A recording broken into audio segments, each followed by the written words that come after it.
Bonjour à tous et bienvenue pour une nouvelle vidéo de Caro Tuto. Alors dans cette vidéo, on va plus s'approcher de l'esthétisme, mais vous allez aussi avoir des techniques et on va parler plutôt joint carrelage. J'ai effectué un chantier très récemment sur une salle de bain. J'étais parti avec une idée assez précise au niveau de la couleur des joints et j'ai dû changer mon fusil d'épaule et vous allez découvrir ça dans la vidéo.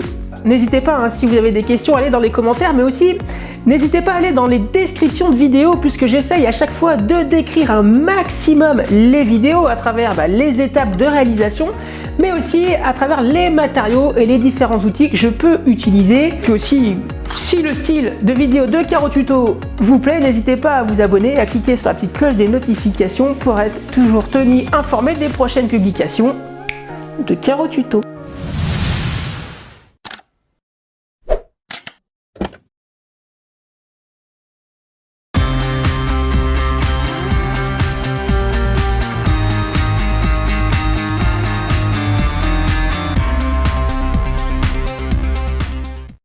Un petit peu une démarche au niveau de la réalisation des joints. Alors je suis ici dans une salle de bain, j'ai carrelé il y a 2 jours cette salle de bain et là aujourd'hui c'est le temps des joints. Et hier en fait je me posais la question, je voulais jointer en blanc au départ et je me suis dit pourquoi pas le tenter en essayant de trouver une couleur joint assez similaire avec ces faïences. Donc ces faïences je vous les montre. Alors là c'est une chute mais sinon ce sont des 25 par 45.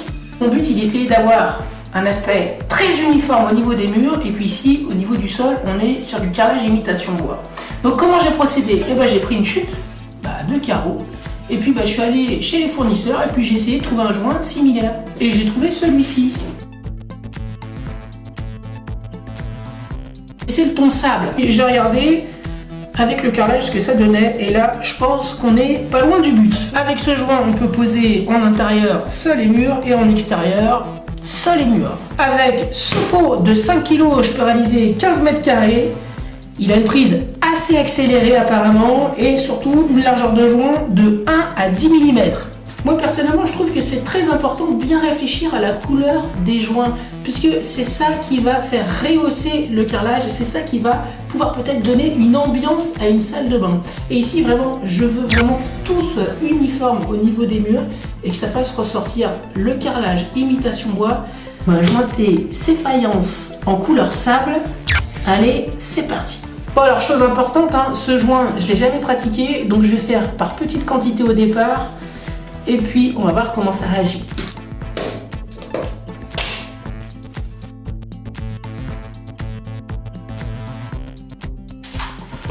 Bon, je vais pas mettre beaucoup d'eau pour pas le faire trop liquide. Bon voilà, ce que je vous conseille au début, c'est de verser d'abord la poudre et après l'eau au fur et à mesure jusqu'à obtenir la consistance que vous voulez. Parce que sinon, si vous versez trop d'eau d'un coup, vous allez verser de la poudre, et puis vous allez vous retrouver avec beaucoup trop de joints.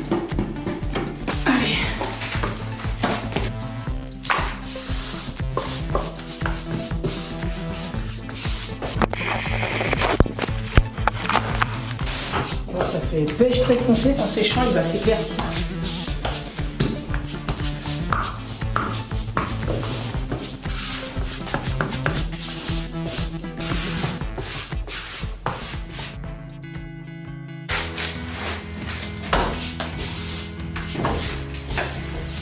Bon, j'ai l'impression qu'il sèche très vite, donc là je vais vite lisser les joints.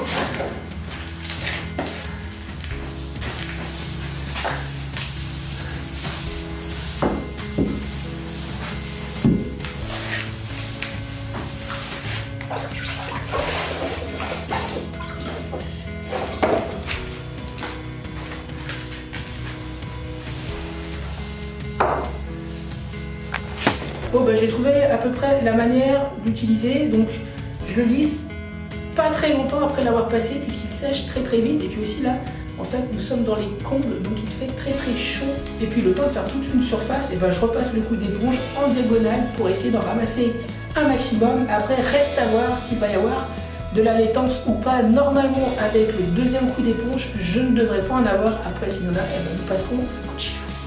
Ah puis il y a une chose aussi, n'ayez pas peur lorsque vous allez passer votre joint, en fait il sera toujours beaucoup plus sombre que la couleur qui vous est annoncée sur le paquet, tout simplement parce que lorsque vous allez humidifier un matériau, il va s'assombrir.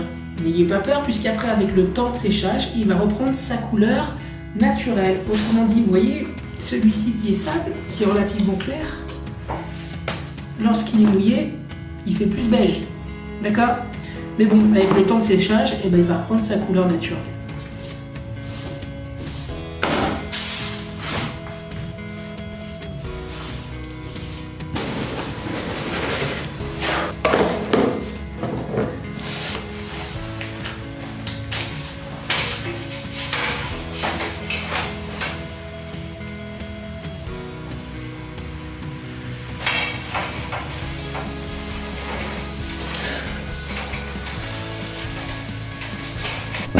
Pas droit ça.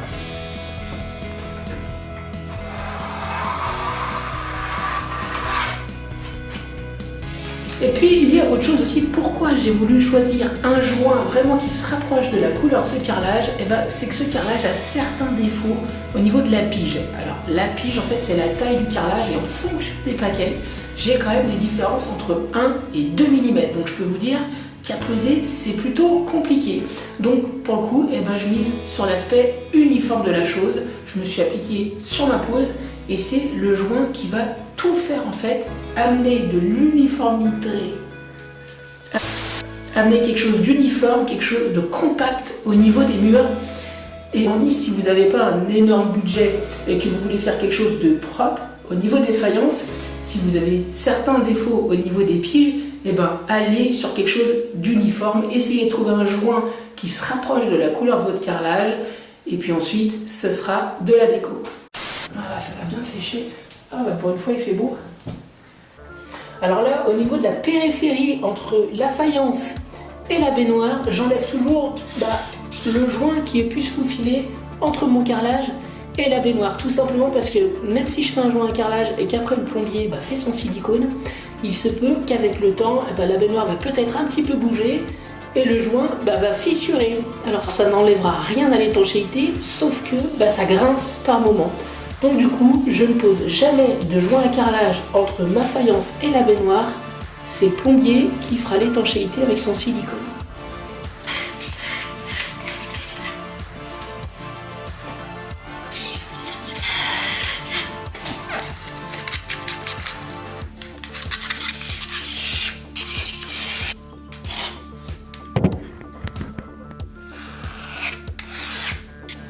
Bon, voilà le résultat après quelques heures de séchage et franchement je suis très satisfait puisque nous sommes presque ton sur ton.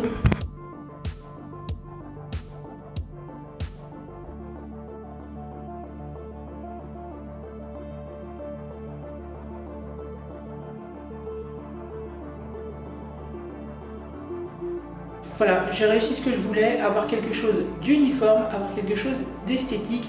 Après, ça va être avec un petit peu de décoration que tout ça prendra forme.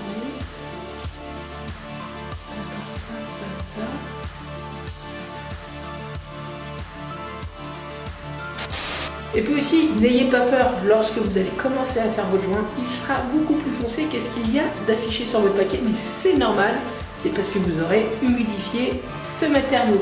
Il prendra sa couleur finale après quelques heures de séchage. Pensez toujours à prendre un échantillon lorsque vous allez chez vos fournisseurs pour choisir vos joints.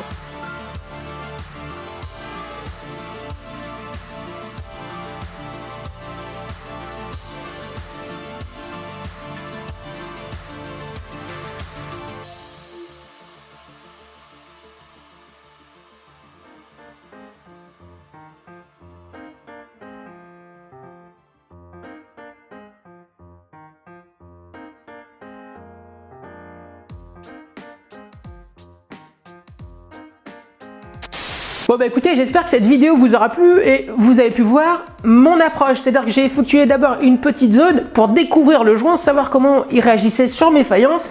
Puis ensuite, j'ai attaqué la salle de bain. C'est comme ça qu'il va falloir que vous agissiez. Commencez par une petite surface, laissez sécher un petit peu. Normalement, c'est entre 5 et 10 minutes.